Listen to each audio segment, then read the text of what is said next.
Hey everybody, thanks for joining us once again. This is Off Leash with Eric Prince. I'm Mark Serrano, and we got a lot to talk about. Eric, look, we just lost 3 service members to a drone attack. 3 service members, dozens, probably 3 dozen service members injured.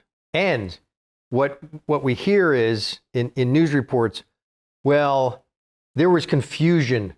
We had one of our own drones coming in at the same time that the enemy drone came in. Look, this is devastating that now we have U.S. soldiers on the ground in an allied country, in Jordan, at a U.S. base, taken out, devastating. 3 bodies being returned home. Injured soldiers, we don't know the extent of injuries. This is like a whole new chapter in what's happening in the Middle East under this administration. Play it out for us. It's only January, and it's a debacle, and I fear that 2024 is going to be a really ugly year for America, for peace. I think we crossed another Rubicon when this attack, because it's the first time, by my count, since Korea that we lost U.S. forces to enemy air power, to an enemy airstrike. First time since Korea. Sure. Explain that. Vietnamese had air power in the Vietnam War, but they weren't smacking U.S. troops. It was all air to air. They didn't do anything air to ground. First air to ground. First air to ground attack. Okay.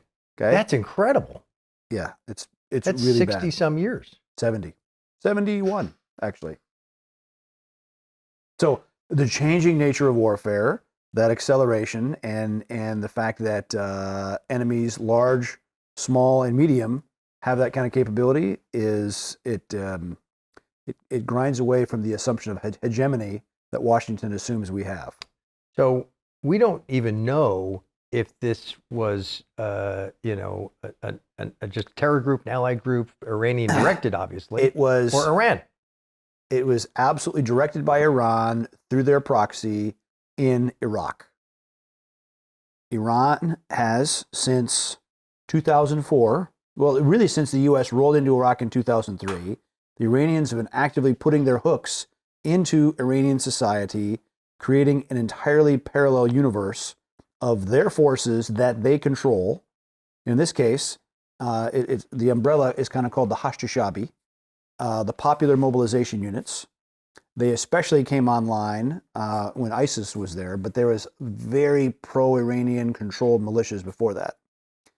And these are paid by the Iraqi government, armed with American equipment, led by Iranian officers and Iranian agents inside of Iraq, and that's who fired this weapon at U.S. forces and killed them. So that decision tree absolutely, unequivocally goes back to Tehran. But that's why you can see, I mean, our enemies are so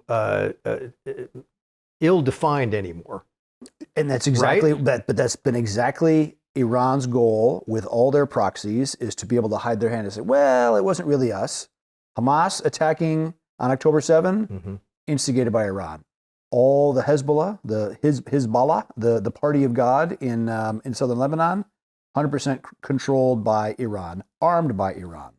So I do want to walk through this drone strike, because I really believe that this is a whole new chapter, and we're going to look back, and this was the moment that we lost control in the Middle East, right? Up to, obviously, October 7th, the attack on Israel was the most significant. But in terms of drawing the U.S. more into a conflict with Iran, this was the moment. 165 attacks that the Pentagon acknowledges. Well, this one's different because it actually killed Americans. They've wounded all kinds of people, but they didn't kill anybody. What the hell were they doing for attack number 1 through 164 that they didn't do anything? I mean, you can't, no boxer wins a match by ducking and covering and soaking up 165 hits and never punching back. Which makes me wonder why we've made ourselves vulnerable. So let's take a look at the map, Eric. I want to also take a look at this drone strike and the base that we have there. What are our interests at this point? I mean, obviously, Jordan's an ally, but tell me about this base. Tell me about our presence in Jordan. All these attacks that the Iranians have been pushing have all been part of the plan, literally since 2003 and 4, is to push the United States out of Iraq and out of the Middle East, They're pushing now through this force, the Hashtag-Shabi. Why do we have a base in Jordan? Probably left over there from the fight against ISIS. Again, a vacuum that was left because we didn't leave any valid government in place in Iraq. It was a Shia-controlled Iranian stooge government, which caused a violent backlash. The base was right up in the northeast corner, right near the Syria-Iraq border there in the corner. Those folks were literally in the middle of nowhere. The 3 reservists from Georgia that were killed, they had no business being there. Why? Because they're very junior, very basic. And when the Army deploys to bases like that, they send a lot more people than is necessary because it's just how they organize. Even junior personnel, very who don't have proper training really to be at a base like that. Very thinly trained. Obviously, they didn't have adequate air defense. I don't believe the story about some other friendly drone returning and that it was a mistake. That's kind of the same nonsense argument made by the U.S. for Pearl Harbor when they thought that the incoming Japanese air armada was actually some B-17s flying in from the Pacific, from California. Again, that's an excuse. The Shahed drones that the Iranians and their surrogates have been using are small, difficult to see on radar. They fly very low, and they'll fly in an autonomous flight path. That means they're not having to be controlled from the ground. They're given a navigation or an image to fly to and crash into, and that's exactly what happened this time. And I would imagine they probably did the targeting with Google Earth imagery. Eric, look, you've been at dozens, maybe hundreds of bases, U.S. bases like this around the world. Can you take a look at this, the image of this base, Tower 22, and sort of assess what's going on? How can we be this vulnerable to an attack where we lost service members? Because our procurement and defense bureaucracy is very, very slow, and they haven't adapted to the reality of autonomous drones that can be launched from 1,000 miles away that will guide itself to a target and crash into. It's effectively autonomous airstrikes that our enemies can launch. We have a very expensive, very inept Pentagon procurement cycle, and they won't buy from the small guys that make something small and innovative and fast. And clearly it failed. It failed not just 3 dead Americans, but 25 more that it put in the hospital from blast wounds. And so this is just one drone strike. Imagine if it was an all-out attack against every U.S. base, whether it's in the Pacific Rim or in the Middle East or whatever. If you have a very focused enemy that wants to smash our capability, this can get ugly very quickly. So, again, we have assumed air supremacy over the battle space since the Korean War. This should bust that assumption. It's very dangerous. My dad told me, when you assume, you make an ass out of you and me, and they made that case. Did. All right, so I gotta process this. Possibly 1,000-mile trajectory for a single drone. What kind of weapon is that drone carrying? Well, in that case, it didn't have to go 1,000 miles. Right. It was launched by an Iranian-controlled militia inside of Iraq, a country that's supposed to be our friend. The reality is, it's not. I mean, this is more than personal for me, because 2004, the head of the Iraqi intelligence service came to me with a CIA handler, a guy named Mohammed Shawani, and he said, we see evidence of the Iranians setting up these political offices, assassination teams, influence operation all through Iraq, through the Shia areas. 20 years ago. Yes. And he said, we want a program to stop it. We want to find them, and we want to annihilate these IRGC officers and leave Iraq to be Iraq. And the agency was going to fund it. It was a great program, and it was blocked by Condoleezza Rice. An academic, national security advisor, she said, well, no, we have to respect the political process, and Iran is not our enemy. No. If we had done that and severed the Iranians' ability to put their hooks into Iraqi society, Iraq would be a much more peaceful, better spot today than it is. Yeah. And now, so now you have the entire country, which has been subjugated by a very, very tiny Shia minority that is allied directly with Iran. Because most Shia are not pro-Iran. So, but it went a distance over desert to this isolated U.S. base. What kind of defense, what kind of air defense should we have for a base like this? There's no airstrip. I don't see an airstrip around this base. Exactly. You need Why? You need a hard kill capability. I like air bursting rounds and lots of them because it's cheap, it's plentiful, and you could literally put up a wall of basically smart flak around the system. So it's just a ground-based. It's 30 millimeter air bursting missile bullet. defense system. You see sometimes it looks like an R2D2. It's pushing 20 millimeter slugs. You have to hit the actual aircraft with that slug. I have there's a better version. It's basically an air bursting capability, which would shower that target. But are you assuming this base doesn't have that capability? Well, obviously it didn't work because it didn't shoot down the incoming. And so the warhead hit. I think the Shahed 136 has about a 20 kg, a 44 pound explosive warhead. So boom, one shot. One shot. Unbelievable. So this is clearly an escalation. We've been seeing this since October in Iraq and Syria. Now they're stepping it up, right? And the Iranians, the Iraqi government already announced that they're renegotiating for the exit of all U.S. forces from Iraq.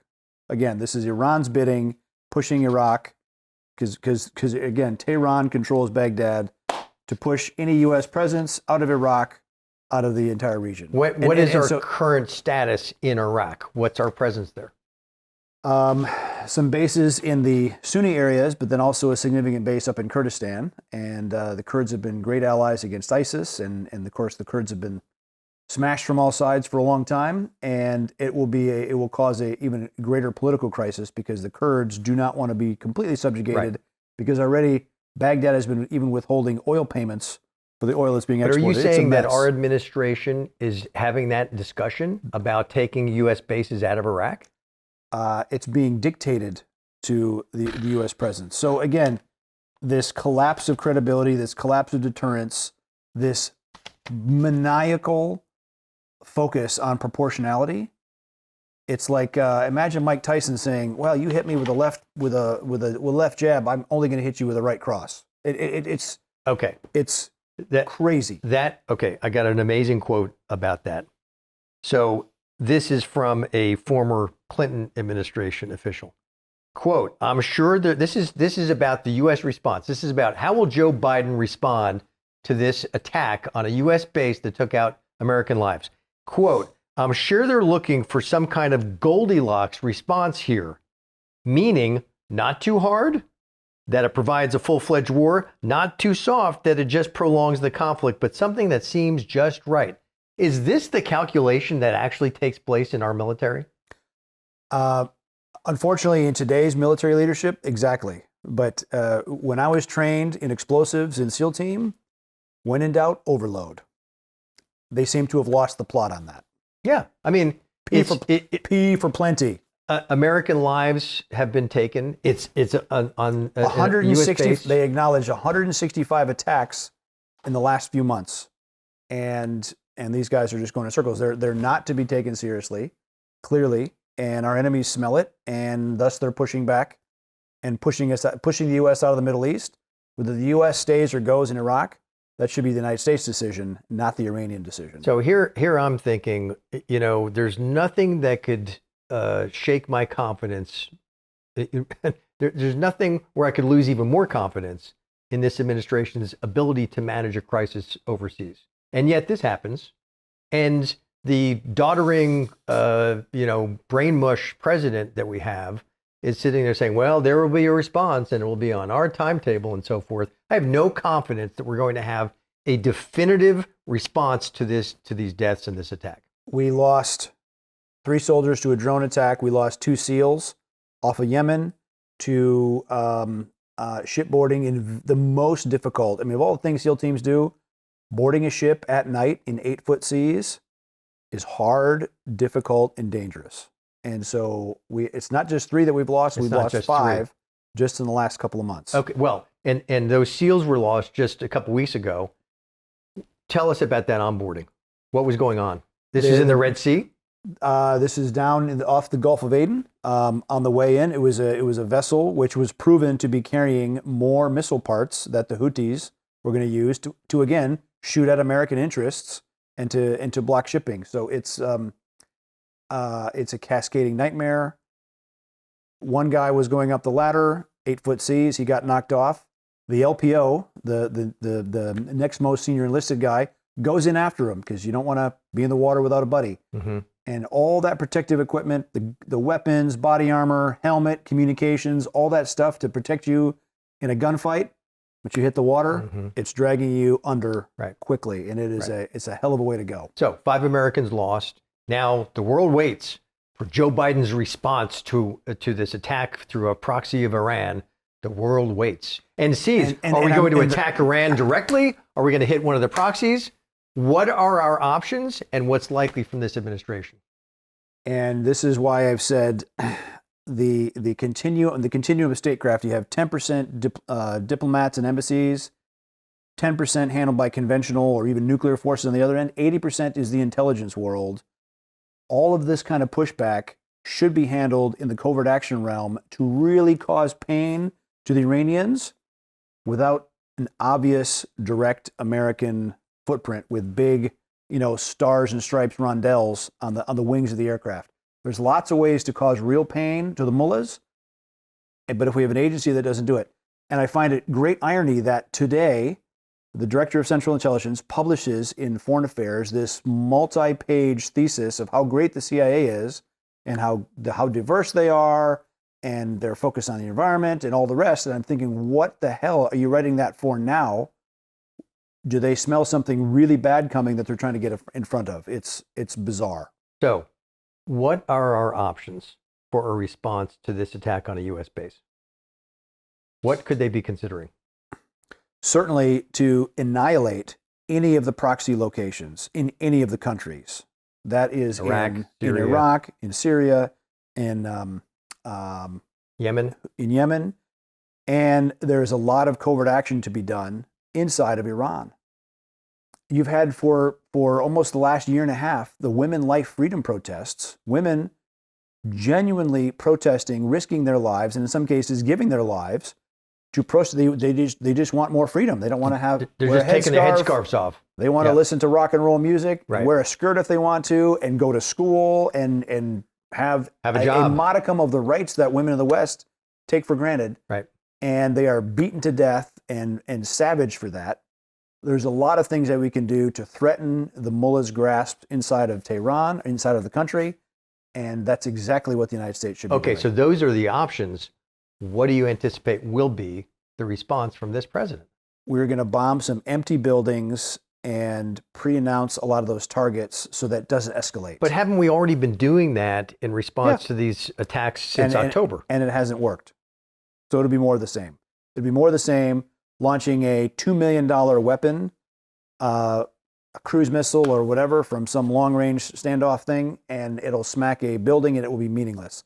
It'll be about as meaningless as the Clinton airstrikes in Sudan after the Al-Qaeda attacks that came from Sudan in the late 90s. So we need better targeters that will say, this is what, identify what the Schwerpunkt, the center of gravity, the point that will hurt the enemy the most. That's what you strike first, severely, suddenly, and without advance notice. Thanks, Eric. Thanks for joining us here on Off Leash with Eric Prince. There are amazing things going on in the world. Don't forget to catch us here, offleash.com. Catch us on YouTube. Catch us across podcast platforms for all the latest information and news. We're getting it from the best source possible. Catch you next segment.